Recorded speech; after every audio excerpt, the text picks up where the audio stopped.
Well, Michael Jordan has settled his antitrust lawsuit with NASCAR. The two parties announced the settlements at the federal courthouse in Uptown Charlotte just nearly 2 hours ago.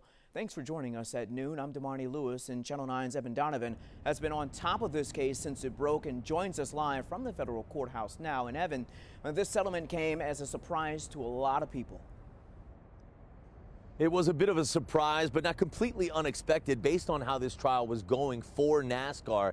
Details at the moment are slim. The financial agreement has not yet been made public. However, we do know that Michael Jordan and his co-owner, driver Denny Hamlin, will get their charter back, and that all of the team's charters will be permanent. That was one of the biggest sticking points for the racing teams and one of the biggest reasons why Michael brought this lawsuit 15 months ago. The former owner of the Charlotte Hornets wanted to make NASCAR more like the NBA and NFL, with a permanent right to compete in the sport like a franchise and a higher percentage share of NASCAR's revenue. As I told you last night, Jordan's attorneys were picking through NASCAR's financials, which would not normally be made public but for this lawsuit, because despite its size and popularity, NASCAR is still essentially a family-owned business. I asked Jordan about that, about his emotional ties to the sport and the family ties on both sides, and what this settlement means long term. Listen.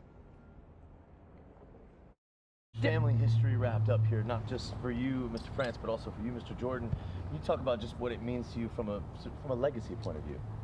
Well, I grew up watching his father build this sport, you know, and I didn't want to have to tear it down. I don't think he wanted to be torn down, but I think when, you know, on the calmer circumstances, we actually voiced what our interests may have been, you know, collectively.